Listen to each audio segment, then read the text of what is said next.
Hero আলমের চেহারা নিয়ে অনেকে অনেক রকম মানে মজা করে, তো মানুষের চেহারাটা মেন বিষয় না। যেমন হিরো আলমের চেহারা নিয়ে অনেকে অনেক কথা বলছে, বাট আমি মনে করি তার ভিতরটা অনেক সুন্দর। এবং হিরো আলমের যে মানে চেহারা নিয়ে অনেকে অনেক কথা, বারবার আমি এক কথাই বলতেছি, কিন্তু হিরো আলম মানুষ হিসেবে অনেক ভালো। এবং হিরো আলমের যেই মন মানসিকতা 8-10টা মানুষের চেয়ে অনেক ভালো।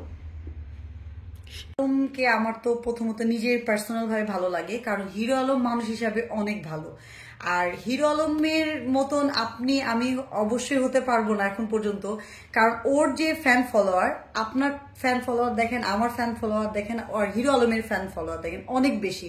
এবং হিরো আলমের ফ্যান ফলোয়ার বাংলাদেশের চেয়ে ইন্ডিয়াতে আরো বেশি। এবং আমার কাছে মনে হয় যে মানুষের চেহারা কোনো মুখ্য বিষয় নাই।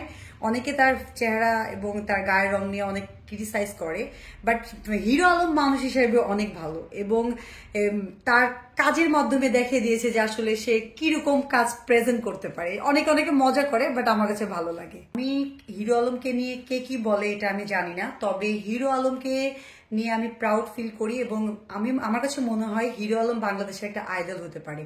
কোথা থেকে কোথায় উঠে আসছে, এবং তার যে কনফিডেন্ট, এই কনফিডেন্টের জন্য হিরো আলমকে মানে মানে বাইরের দেশের মানুষ পর্যন্ত চিনে হিরো আলম। আজকে হিরো আলমের মতন আপনি হতে পারবেন, আমি হতে পারবো।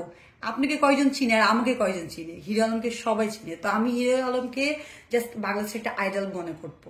হিরো আলম যদি মুভির অফার দেয় অবশ্যই করব, কিন্তু একটা বলে দিই, কারণ আমার এখন না সিনেমা করার ইচ্ছা নাই, এই জন্য আমি মানে সিনেমাটা না করে দেব। যেহেতু র্যাম মডেলস এবং হোস্টিং নিয়ে কাজ করছি, আমার আপাতত এগুলো কাজ করার ইচ্ছা। জায়েদ খানকে নিয়ে সবাই এখন যদি বালিশে ঘুমায়, তো আমার সিরিয়াল কিভাবে হবে? ওদের বালিশে ওরা ঘুমায়, এই জন্য আমার সিরিয়াল হয় না, আমিও ঘুমাইতে পারি না।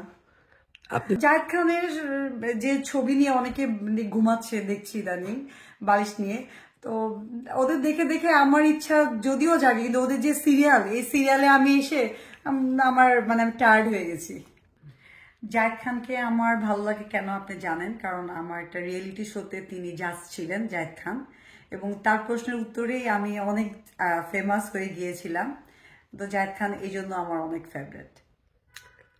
জায়েদ খানের আসলে কি আছে কি নাই এটা তো আমি জানি না, এটা এই বিষয়ে আমি আসলে বলতে পারবো না। জায়েদ খানের বিষয়ে যে কথাটা জিজ্ঞাসা করলেন, জায়েদ খানের আসলে অনেকেই বিয়ে করে লেট করে, হয়তোবা ওনার হয়তোবা এইটা কোনো কারণ না, হয়তো অন্য কারণ হয়তোবা বিয়ে নাও করতে পারে, দেখা গেছে প্রেমে ছ্যাক খেয়ে আছে, হ্যাঁ এই জন্য হয়তোবা বিয়ে করছে না, শুধু একটা কারণ হতে পারে।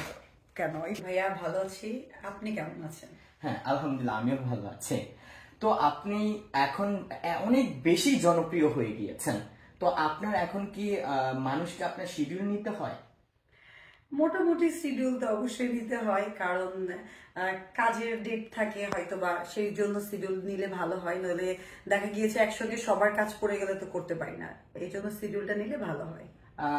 আমার সোনিয়ার যদি সুগার ড্যাডি থাকতোই, তাহলে সোনিয়া তো এখানে বসে থাকতো না। সোনিয়া কোথায় থাকতো জানেন? বিদেশে। আমার তো সুগার ড্যাডি নাই, আর সুগার যদি যদি থাকতো সুগার ড্যাডি, তাহলে আমি থাকতাম কোথায় বলেন তো? বিদেশে। মিডল ইস্টে গিভ অ্যান্ড টেক অবশ্যই আছে, এবং অনেকেই গিভ অ্যান্ড টেকের করে তারা অনেক উপর উঠে গেছে। আর আমি সোনিয়া আস্তে আস্তে কাজ করে উপরে উঠতেছি। আর আজকে যদি আমি গিভ অ্যান্ড টেকে যেতাম, তো আমার কাছে এই ফোন থাকতো না, নতুন আইফোনের মডেল থাকতো, আমার গাড়ি থাকতো, আমার বিশাল বাড়ি থাকতো, এবং বিদেশে ঘুরে বেড়াইতাম, এবং আমি সোনিয়া শাকিব খানের বুকে থাকতাম। হ্যাঁ, শাকিব খানের সঙ্গে যদি মুভির সুযোগ আসে অবশ্যই করব। ভাইয়ের যে মুভিগুলো হয় আমার খুব ভালো লাগে। আর রায়হান রাফি ভাই যদি চায়, তাহলে আমার আর শাকিব খানের একটা জুটি দিয়ে যদি একটা মুভি বানায়, তাহলে অবশ্যই আমি করতে চাই। শাকিব খানকে অনেক ভালো লাগে, ভালো লাগার মতন একটা হিরো।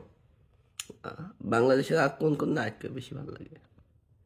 আপাতত শাকিব খানকেই ভালো লাগে। আচ্ছা আপু, সবারই হলো ড্রিম বয় শাকিব খান, যেহেতু কিং খান, সব মেয়ে চায় যে মানে সে আমার মানে ড্রিম বয়, আমার আপন হোক, কাছে আসুক, এই আর কি। আমি শাকিব খানের 10, 11, 12 যেটাই সিরিয়াল হোক আমি হতে চাই শাকিব খানের বউ। আচ্ছা, এই প্রশ্নের